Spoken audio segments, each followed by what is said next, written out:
अस्सलाम वालेकुम class ICP के एक और लेक्चर के साथ आहिद फराज अहमद एंड हम यहाँ से स्टार्ट करते हैं जहाँ से हमने इसको छोड़ा था। हायरार्की ऑफ ऑपरेशंस में क्या 1.8 प्रायोरिटी बता रहे हैं यहाँ पे। 1.8 फिगर में टेबल है।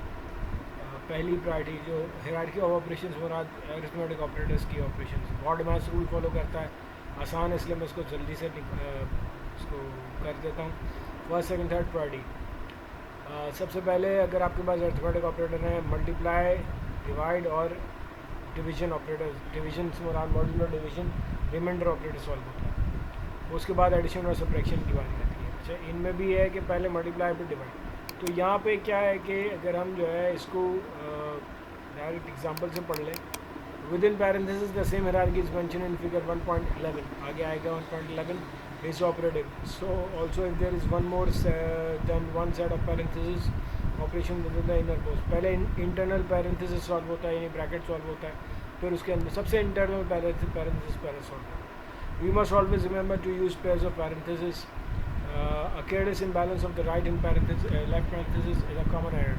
ठीक है, but the best way to avoid this error is to type this parenthesis and then type the expression inside.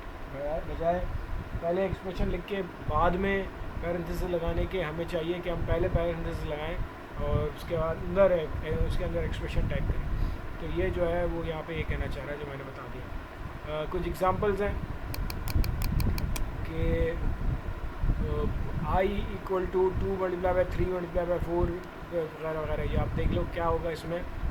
Step wise evaluation of this expression is shown below. Step wise expression में पहले multiplication solve होगा, जैसे वो बता रहा था।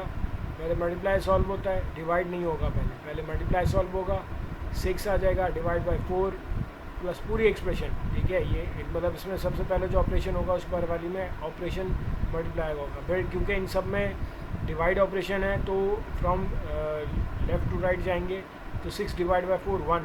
आज actual answer आता है 1.5 आई थिंक, 1.2575 कुछ भी आता है, जो भी आता है 1.5 आए।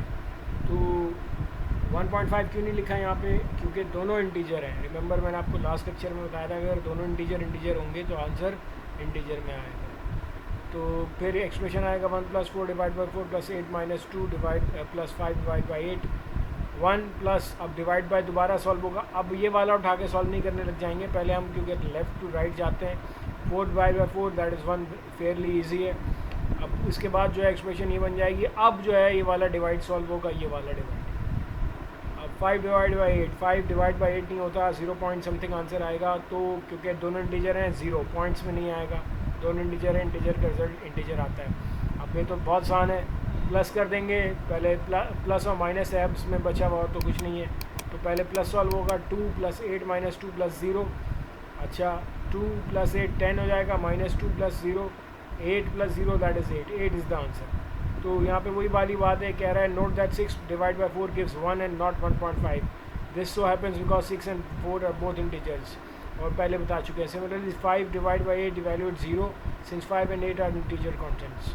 Hair hence must return an integer. Determine the hierarchy of operations and evaluate the expression. अब यहाँ पे एग्जांपल दिया हुआ है, एग्जांपल जो है आप लोग देख लीजिएगा अपने पास बुक में, और इसके साथ आपको करना होगा बेसिकली। मैं बताऊँ क्योंकि मैथ्स इन्वॉल्व होती है प्रोग्रामिंग में, तो you have to do it by yourself. कॉपियाँ खाली करनी पड़ेंगी बेटा, कागज़ पेन इस्तेमाल करना पड़ेगा। ठीक है, तो यहाँ पर जो है वो पूरा एक्सप्रेशन जो है वो इवैल्यूएट हो रही है, इसके साथ आप बुक में कर लीजिएगा। मैंने एक एग्जांपल करवा दी है। अच्छा, फिर so far we have seen how computer evaluates an arithmetic expression statement written in C, but our knowledge would be incomplete unless we know how to convert a general arithmetic यानी mathematical expression को, statement को C की statement में कैसे लिखते हैं। होती वही है लेकिन लिखने का तरीका डिफरेंट हो जाता है। स्टूडेंट क्या करते हैं कि यहाँ पर जो है ना, देखिए गलती कर देते हैं। तो मैं आपको बता दूं कि a multiply by b - c multiply by d, वो क्या रहा है कि ये पहले हमें मालूम है कि a multiply by b solve होगा, माइनस ब्रेक हुआ है। अच्छा, अच्छी बात है कि यहाँ पे ब्रैकेट भी लगा दें, नहीं लगा रहे कोई बात नहीं, ये भी वही करेगा, A multiply by B solve करेगा, उसके बाद C multiply by D solve करेगा, एग्जाम्पल को देखा था हमने, उसके बाद इन दोनों के रिजल्ट को माइनस कर देगा। यहाँ पे भी यही हो रहा है, यहाँ पे भी हो रहा है।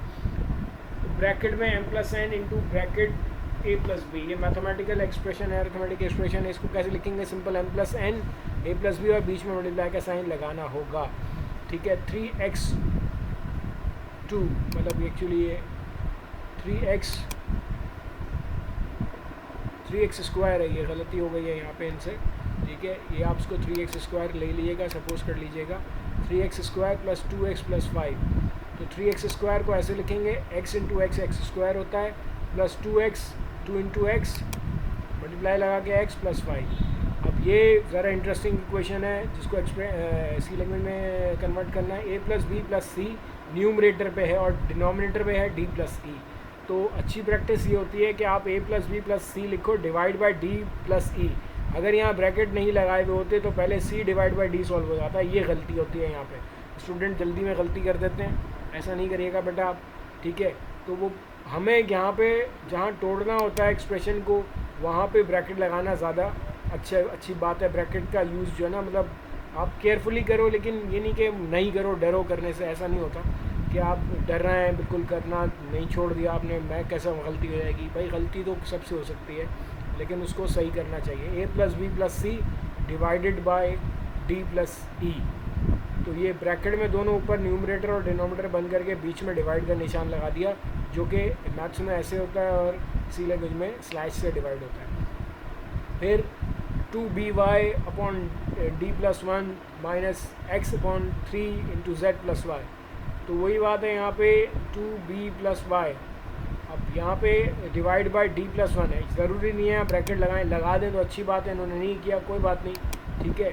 ये जो है ना d प्लस 1 सॉल्व करेगा, उसके बाद y, ये गलती की है यहाँ पे इन्होंने, आप लगा दिएगा ब्रैकेट डिवाइडेड बाय, इधर भी ब्रैकेट लगा देंगे और इधर भी ब्रैकेट लगा देंगे, तो इस तरह हो जाएगा। अच्छा जी, अब एसोसिएटिविटी ऑफ ऑपरेटर्स पे आ जाते हैं।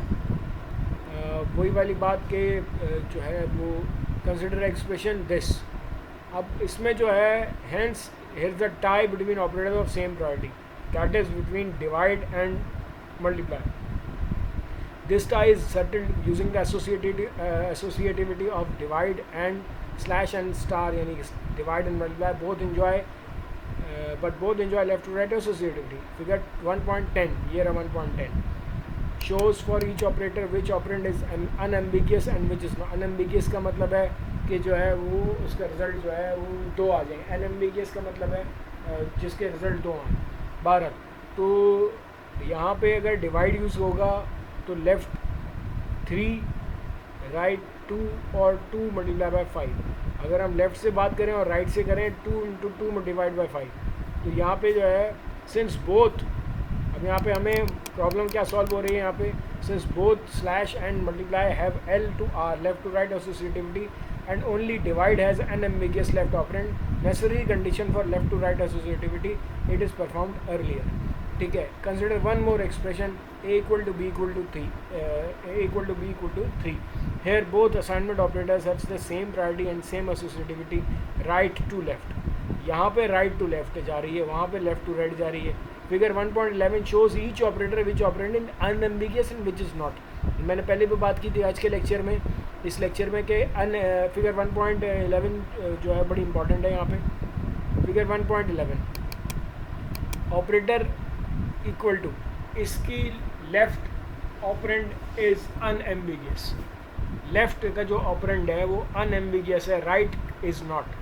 जबकि b और a इक्वल टू बी, वो जो a equal to b equal to 3 है उसमें जो है वो इक्वल टू, अगर हम a इक्वल टू बी कर देंगे तो 3 की जगह नहीं आएगी। Right operand is unambiguous, left is not. तो यहाँ पे जो है हमें इस चीज़ को समझना होगा बाय मोर प्रैक्टिस। इसी तरह यहाँ पे जो है अनएम्बिगियस की बात कर रहा है कि consider yet another expression a into b plus c divide by d. Here star and slash enjoy same priority. Figure 1.12 shows each operator for which operand is unambiguous and which is not. Star, both operands are unambiguous, और operator में both operands are unambiguous। अच्छा, unambiguous का मतलब क्या होता है मैं फिर बता दूं। unambiguous का मतलब होता है जिसके कोई एक, ambiguous का मतलब जिसके 2 आंसर आते हैं। अनएम्बिगियस का मतलब इसका एक आंसर है, तो यहाँ पे जो है दोनों अनएम्बिगियस हैं, एक ही आंसर देंगे। ठीक है, तो कंट्रोल इंस्ट्रक्शन इन सी इसको हमने अपने नेक्स्ट लेक्चर में देखेंगे। टेक केयर, अल्लाह हाफ़िज़।